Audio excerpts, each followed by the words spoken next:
पसीना और अपमान। सुबह का वक्त है, धूप तेज है, खेत की मिट्टी तप रही है जैसे कोई तवा हो। दूर दूर तक फैला खेत और बीच में झुककर फावड़ा चलाता पैर में चप्पल नहीं, सिर पर कोई टोपी नहीं, पसीना आंखों में गिर रहा है, फिर भी वो रुक नहीं रहा। तभी पीछे से तेज आवाज आती है। मालिक गुस्से में, अबे रामू, ये क्या काम कर रहा है? देख जरा, लाइन टेढ़ी कर दी तूने। इतनी बार सिखाया, समझ में नहीं आता। रामू हाँफते हुए, मालिक, सुबह से बिना खाए हुआ हाथ कांप रहे हैं, पर मैं ठीक कर देता हूं। मालिक गुस्से में, भाड़ में गया तेरा भूख और हाथ कांपना। मेरी फसल बर्बाद कर देगा तू। निकल जा मेरे खेत से और आइंदा इधर मत दिखना। रामू गिड़गिड़ाते हुए, मालिक, घर में खाने को कुछ नहीं, 2 दिन से दिहाड़ी भी नहीं मिली। मालिक बिल्कुल बेरहमी से, तेरे जैसे गरीबों से मेरा काम बिगड़ता है। चल निकल, जाओ अपने घर।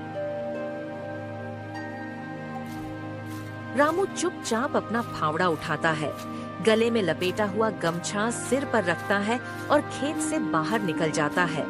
आंखें नम है, लेकिन जुबान पर कोई शिकायत नहीं।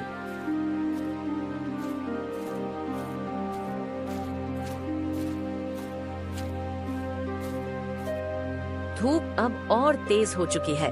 रामू खेत से लौटते हुए धूल भरे रास्ते पर चला आ रहा है। आंखों में थकावट नहीं, एक खालीपन है। पांव भारी हैं, पर बोझ ज्यादा मन में है। रामू जैसे ही झोपड़ी के पास आता है, दरवाजे पर बैठी उसकी पत्नी दौड़कर उठती है। उसकी आंखों में घबराहट है। पत्नी चौंककर चिंता से, जी, इतनी जल्दी आप खेत से लौट आए? सब ठीक है ना? रामू कुछ नहीं कहता, बस चुपचाप आकर आंगन के कोने में बैठ जाता है।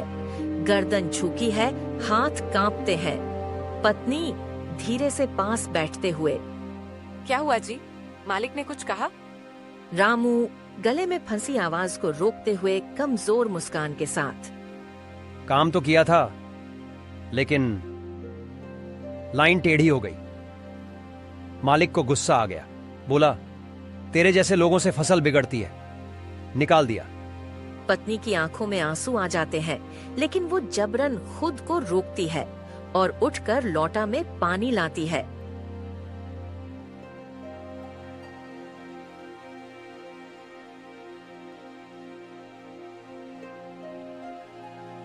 रामू हाथ धोता है, फिर सिर झुकाकर वहीं जमीन पर बैठ जाता है। पत्नी धीमे स्वर में, कुछ खाने को लाऊं? रामू आह भरते हुए, क्या है घर में? पत्नी थोड़ा रुककर झोपड़ी के कोने की ओर देखते हुए, बस आधी रोटी बची है, कल की है, सख्त हो गई है। रामू कुछ देर तक चुपचाप जमीन पर देखता है, फिर थकी हुई आवाज में बोलता है, रोटी चाहे सख्त हो, मगर पेट की आग हर रोज नहीं जलती है। वो उठता है, गमछा सिर पर बांधता है और दरवाजे की तरफ बढ़ता है। पत्नी रुककर पूछती है, कहाँ जा रहे हैं जी? रामू धीरे से थकी मुस्कान के साथ, शायद बाजार में कोई काम मिल जाए, किसी दुकान पर बोरी उठानी हो तो कर लूंगा, कुछ तो आटा आए घर में। उसकी पत्नी, रुकिए, मैं आपके पैर दबा दूं पहले, बहुत थक गए होंगे। रामू पत्नी की ओर देखे बिना बस कहता है, थकान तो कब की आदत बन गई है, अब भूख से लड़ना है। वो दरवाजा खोलकर बाहर चला जाता है। पीछे उसकी पत्नी चुपचाप खड़ी रहती है, आंचल से अपने आंसू पोंछती है। तेज धूप में तपता बाजार, चारों तरफ भीड़ भाड़, पर रामू अकेला। उसकी कमीज पसीने से भीग चुकी है, आंखों में थकान और दिल में चिंता। रामू एक दुकान के बाहर रुकता है। रामू धीरे से, नम्रता से, भैया, कोई छोटा मोटा काम हो तो दे दो रोटी के लिए ही सही। पहला दुकानदार नाक सिकोड़ते हुए, कुछ काम ही नहीं है, चलो आगे बढ़ो, यहाँ खड़े मत रहो। रामू अगली दुकान की ओर बढ़ता है।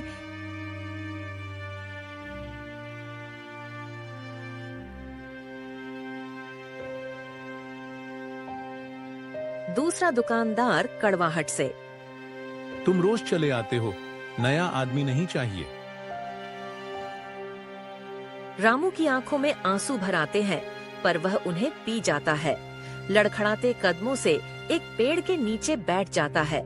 धूप अब सीधी चेहरे पर पड़ रही है। वो सिर झुकाकर आंखें बंद कर लेता है, जैसे मन ही मन कोई प्रार्थना कर रहा हो। तभी दूर से घोड़े की टापें सुनाई देती हैं, धप धप, और एक जाना पहचाना चेहरा नजदीक आता है। घोड़े पर सवार गांव का मुखिया रामू के पास आकर रुकता है। मुखिया चौंक कर, अरे रामू, यहाँ पेड़ के नीचे ऐसे क्यों बैठे हो? तबीयत तो ठीक है ना? रामू धीरे से, आवाज भारी, मुखिया जी, खेत वाला काम छूट गया। सोचा बाजार में कोई मजदूरी मिल जाए, लेकिन यहां भी किसी को मेरी जरूरत नहीं। घर में चूल्हा 2 दिन से ठंडा है। मुखिया कुछ पल सोचता है, उसकी आंखों में नरमी आ जाती है। मुखिया संवेदनशील लहजे में, रामू, मेरी पुरानी मिल में बोरी धोने का काम है। मेहनत थोड़ी ज्यादा है, पर रोज की दिहाड़ी पक्की है। अगर करना चाहे तो अभी साथ चलो। रामू आंखें भीग जाती हैं, पर चेहरे पर मुस्कान लौटती है। मुखिया जी, आपने आज मेरी उम्मीद लौटा दी। जान लगा दूंगा, बस 2 वक्त की रोटी मिल जाए, बहुत है। मुखिया सिर हिलाकर मुस्कुराता है और आगे बढ़ जाता है। रामू खड़ा होता है, एक बार आसमान की तरफ देखता है। रामू मन में बुदबुदाकर, आज भगवान घोड़े पर आया था। धीरे धीरे वह चल पड़ता है, जैसे उसके कदमों में फिर से जान आ गई हो। शाम ढल चुकी है। रामू की थकी हुई चाल, हाथों में छाले, लेकिन चेहरे पर हल्की मुस्कान। झोपड़ी का दरवाजा खुलते ही पत्नी बाहर निकलती है। पत्नी तेजी से आगे बढ़ते हुए चिंतित आंखों से, जी, इतनी देर हो गई। मैं तो रास्ता ताकते ताकते थक गई। कुछ मिला? रामू थके कंधों के साथ मुस्कुराकर, मिल गया। मुखिया जी की मिल में बोरी धोने का काम है। रोज का रोज पैसा मिलेगा। पत्नी आंखों में राहत की नमी के साथ, सच? भगवान ने हमारी सुन ली। अब शायद चूल्हा रोज जलेगा। रामू धीरे से सिर हिलाकर, हाँ, बस थोड़ा और झेलना है, सब ठीक होगा।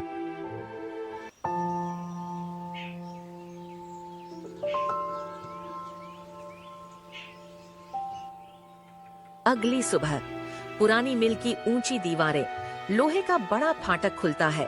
अंदर बोरियों का ढेर और सीलन भरे एक कोने में बना कमरा, जहां सभी बोरी रखी जाती हैं। रामू अंदर दाखिल होता है, कंधे पर गमछा, आंखों में चिंता और हौसला दोनों। मुखिया दूर से चिल्लाता है, सख्त लहजे में, रामू, वो गीली बोरियां उठाकर अंदर स्टोर रूम में रखनी है। हर बोरी अपनी जगह पर सही टिकी होनी चाहिए, समझे?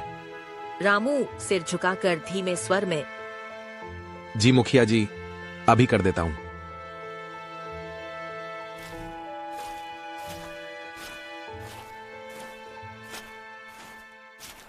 रामू एक एक बोरी उठाता है। भारी गीली बोरियां, हाथ फिसलते हैं, पीठ झुकती है, लेकिन वो बिना कुछ कहे हांफते हुए उन्हें खींचता है। स्टोर रूम का दरवाजा लकड़ी का है। अंदर की हवा सीलन भरी है, दीवारें काली और फर्श गीला। रामू एक एक बोरी अंदर जाकर दीवार के पास टिकाता है। रामू मन में बुदबुदाता है, अगर ये काम भी चला गया तो घर में एक दाना नहीं होगा। दोपहर का वक्त, कड़ी धूप, शरीर से छूता पसीना। जेब में हाथ डालता है, मुट्ठी में सिर्फ 20 रुपए का सिक्का। पास ही ढाबा है, लकड़ी की बेंच, एक किनारे चूल्हे पर रोटियां सिक रही हैं। रामू धीमे स्वर में, इतने में कुछ मिलेगा क्या? वो ढाबे वाले से पूछता है और थाली में थोड़ी दाल, 2 सूखी रोटियां और थोड़ा सा अचार मिलता है।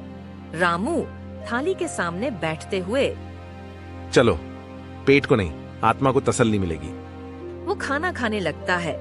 हर निवाला जैसे चुपचाप उसकी थकावट को सोख रहा हो। आंखें बंद करके एक गहरी सांस लेता है। थाली खत्म होते ही रामू जेब से मुट्ठी खोलता है। सिक्कों में सिर्फ 20 रुपए हैं। वो कांपते हाथों से ढाबा वाले को देता है। ढाबा मालिक पैसे देखते ही भड़क उठता है। अबे मजाक कर रहा है क्या? ये थाली 500 रुपए की है, 20 रुपए में क्या छकने आया था? रामू घबराकर धीरे से, मालिक माफ करना, मुझे सच में नहीं पता था, भूख लगी थी, पहली बार आया हूं। ढाबा मालिक गुस्से में आंखें तरेरता है। तेरे जैसे लोग खाते हैं पहले, फिर भीख मांगते हैं। चल उठ, निकल यहाँ से। रामू उठता है, कुछ बोल नहीं पाता, लेकिन तभी ढाबा वाला उसे धक्का देकर बाहर कर देता है। रामू सड़क पर गिरता है। कोई देखता नहीं, कोई सुनता नहीं। पेट भरा है, पर इज्जत। रात गहरी हो चुकी है। दरवाजे की आहट सुनकर पत्नी चौंक जाती है। दीपक की मध्यम लौ में उसका चेहरा चिंता से भरा है। पत्नी कंपाती आवाज में उठकर, क्या हुआ जी? इतनी देर कर दी, मैं तो डर ही गई थी। रामू थका हुआ, कंधे झुके हुए, आंखें लाल और भीगी। ढाबे वाले ने बहुत बेइज्जत किया, हाथ भी उठा दिया। पत्नी की आंखों में आंसू भर आते हैं, लेकिन वह उन्हें जब्त करती है। धीरे से रामू का चेहरा अपने हाथों में लेती है। पत्नी गले में रुंधन के साथ, बस अब चुप रहिए, मैं कल आपको मुखिया जी के पास लेकर चलती हूँ। किसी को ये जुल्म नहीं करने दूंगी। दीपक की लौ कांपती है, जैसे घर में फैला दर्द महसूस कर रही हो। अगले दिन सुबह सुबह पत्नी मुखिया के घर पहुंचती है।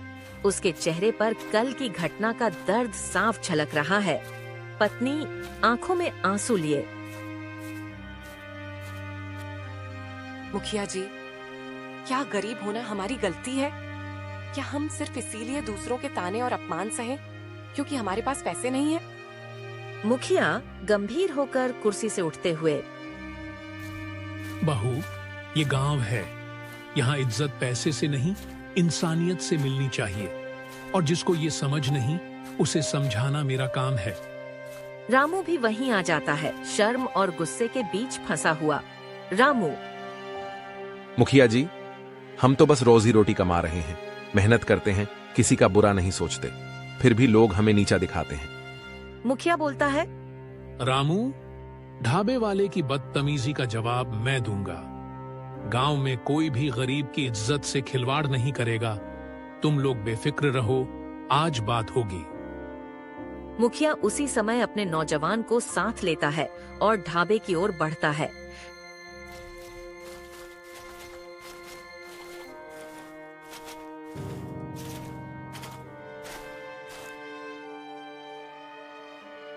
लोग चाय पी रहे हैं। मुखिया तेज और सख्त आवाज में, ओ ढाबे वाले, इधर आ। ढाबे वाला घबराकर पास आता है। मुखिया, जिस तरह से तूने कल रामू और उसकी पत्नी से बात की, वो तेरी औकात में नहीं आता। गरीब होना कोई गुनाह नहीं, समझा? अगर अगली बार तूने किसी की इज्जत से खेला तो तेरे ढाबे का तवा भी ठंडा कर दूंगा। ढाबे वाले के चेहरे से रंग उड़ जाता है। ढाबे वाला धीरे से, मुखिया जी, गलती हो गई, आगे से ध्यान रखूंगा। मुखिया बोलता है, बस यही ठीक है। गांव में इंसाफ पहले, घमंड बाद में आता है। रामू और उसकी पत्नी यह सब देखते हैं। उनके चेहरे पर राहत और सम्मान लौट आता है। शाम ढल रही है। सूरज की आखिरी किरणें पत्तों से छनकर जमीन पर पड़ रही हैं। हवा में ठंडक और जंगल की सरसराहट है। रामू थका मांदा झुके कंधों के साथ जंगल के रास्ते घर की ओर लौट रहा है। तभी आगे एक पीपल के पेड़ के नीचे सफेद कपड़ों में एक साधु बैठे दिखाई देते हैं। उनके पास एक छोटा सा दीपक टिमटिमा रहा है। साधु धीरे से आंखें खोलते हुए, बेटा, इतनी देर जंगल में अकेले, डर नहीं लगता? रामू हल्की मुस्कान लाने की कोशिश करते हुए, डर तो अब अपनी किस्मत से लगता है बाबा, जंगल से क्या डरना, ये तो चुप रहता है, पर लोग वो तो चैन भी छीन लेते हैं। साधु ध्यान से देखते हुए, तेरा चेहरा बता रहा है कि तू थकान से ज्यादा बोझ ढो रहा है, क्या हुआ? रामू बोलता हुआ, भूख लगी है बाबा, और अपमान भी सहना पड़ा। मेहनत करता हूँ, पर गरीबी ऐसे चिपक गई है जैसे छाया। साधु गहरी सांस लेते हुए, गरीबी बुरी नहीं बेटा, पर उसका मजाक उड़ाना बुरा है। साधु अपनी झोली में हाथ डालते हैं और एक चमकदार पीतल की थाली निकालते हैं जो हल्की सी सुनहरी रोशनी बिखेर रही है। साधु, ये ले, ये जादुई थाली है। इसमें जो खाने का मन करेगा मिल जाएगा, पर ध्यान रखना, ये केवल नेक दिल और मेहनती इंसान को ही देगी। लालची या बुरे इंसान के लिए ये खाली रहेगी। रामू आश्चर्य से, बाबा ये सच है? ये तो मेरी सारी मुसीबत दूर कर देगी। मैं आपका कर्ज कैसे उतारूं? साधु मुस्कुराकर, कर्ज मुझे नहीं चुकाना बेटा, इसे उन लोगों को चुकाना जिनके पेट तुम भरोगे। गरीब का पेट भरना ही मेरा धन्यवाद होगा। रामू गंभीर होकर, मैं वादा करता हूं बाबा, ये थाली किसी भूखे को खाली पेट नहीं सोने देगी। साधु आशीर्वाद देते हुए, याद रखना बेटा, दान और सेवा से वरदान की ताकत बढ़ती है। साधु धीरे धीरे उठते हैं। दीपक की लौ हिलती है और वो जंगल की गहराई में ओझल हो जाते हैं। रामू थाली को सीने से लगाकर घर की ओर चलता है। अब उसके कदम पहले से हल्के हैं और आंखों में एक नई उम्मीद जगमगा रही है। रामू घर लौटता है, हाथ में चमचमाती थाली पकड़े हुए। उसकी आंखों में चमक है। पत्नी चौंक कर थाली को देखते हुए, अरे ये क्या है जी, सोने जैसी चमक रही है। रामू मुस्कुराकर थकान भूलते हुए, ये जादू की थाली है, जंगल में एक बाबा ने दी। बोले इसमें जो चाहो मांगो, चलो आजमाते हैं। पत्नी हैरान होकर, अरे सच में, कहीं मजाक तो नहीं? रामू थोड़ा रहस्यमय अंदाज में, अभी पता चल जाएगा देखो। दोनों थाली के सामने बैठ जाते हैं। रामू और पत्नी एक साथ। थाली, स्वादिष्ट खाना निकालो। अचानक थाली से गर्मा गर्म खाना निकलने लगता है। फूली फूली रोटियां, खुशबूदार सब्जियां, मीठा हलवा। पूरी झोपड़ी महक उठती है। पत्नी खुश होकर, अरे वाह, ये तो सचमुच जादू है। रामू हंसते हुए, आज से भूख के दिन खत्म, अब हमारे घर हमेशा दावत होगी।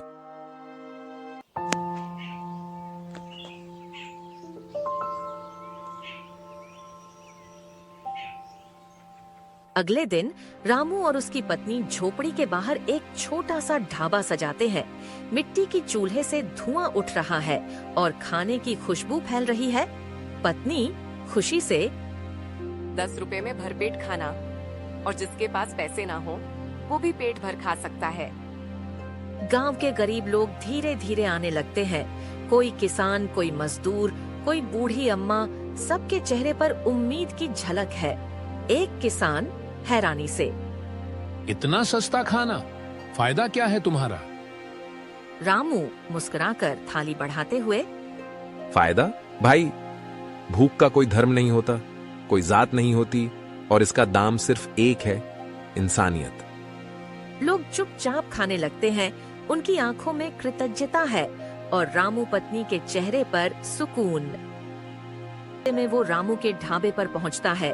लोगों के सामने धमकी देता है। ढाबा वाला धमकते स्वर में, बंद कर ये ढाबा, वरना ऐसा झूठा इल्जाम लगाऊंगा कि जिंदगी भर जेल में सड़ेगा। रामू शांत मुस्कान के साथ, ये थाली सच की है, ना डर में झुकती है, ना लालच में बिकती है। गांव वाले चुपचाप ये टकराव देखते हैं। हवा में तनाव घुल जाता है। एक बुजुर्ग गुस्से में, रामू ने भूखों का पेट भरा है और तूने हमेशा अपना पेट भरा है। अब तेरे झूठ हम नहीं मानेंगे। गांव वाले एक साथ खड़े होकर रामू की ढाल बन जाते हैं। अमीर ढाबा वाला चुपचाप चला जाता है।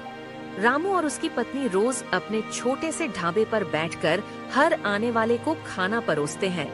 जादुई थाली से हर भूखा पेट भरता है। गांव में मुस्कुराहट लौट आती है।